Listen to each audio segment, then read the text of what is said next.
India, a land of ancient kingdoms, endless colors, and deep wisdom.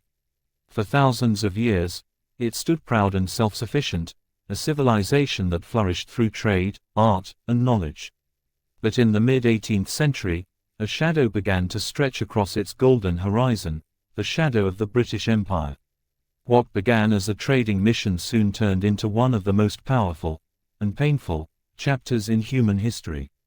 It started with merchants, not soldiers. The British East India Company arrived on Indian shores around 1600, carrying spices, fabrics, and dreams of profit. India was a treasure, rich in silk, salt, jewels, and ideas. The Mughal Empire still stood strong then, but beneath its beauty, cracks were forming.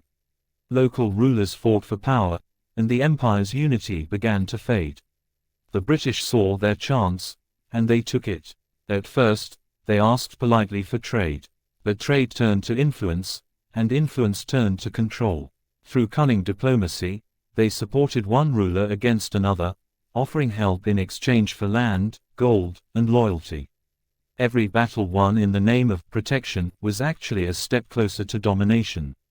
The Battle of Plassey in 1757 became a turning point. A handful of British soldiers, backed by deceit and betrayal, defeated a massive Indian army. That victory marked the beginning of 200 years of British rule. Slowly, the East India Company transformed from a trading organization into a political power. They built forts, collected taxes, and controlled entire provinces. Indian farmers who once grew food for their families were now forced to produce cotton and indigo for British factories. The wealth of India began flowing overseas, while its people faced poverty and hunger. Yet, even in the darkest times, resistance never died. The British used both strength and strategy. They built railways, roads, and telegraphs, not for India's freedom, but to tighten the grip on it. They introduced English education, hoping to shape a generation that would think like them.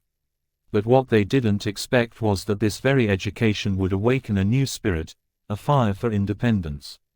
By the mid-19th century, resentment burned across the land. In 1857, that anger erupted, the First War of Independence, often called the Sepoy Rebellion. Indian soldiers, or sepoys, rose against the British officers, and for a moment, the dream of freedom blazed bright. The revolt was crushed, but its echoes could never be silenced. It marked the end of the East India Company's rule, as Britain's crown took direct control. India was now the jewel in the crown of the British Empire, shining bright but bound in chains. Under the British Raj, India changed in every way, its economy, culture, and identity reshaped by foreign rule. Railways connected cities, but they also carried away the nation's wealth. Schools taught English, but they also sowed the seeds of rebellion. Writers, thinkers, and revolutionaries began to rise. From the voices of reformers like Raja Ram Mohan Roy to the defiance of freedom fighters who dreamed of independence, a new dawn was coming.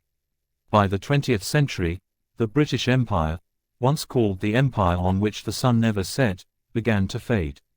The world had changed, and India's spirit could no longer be contained. The cry for freedom, "Quit India," echoed through streets and hearts alike. And finally, in 1947, after centuries of struggle, India stood free again.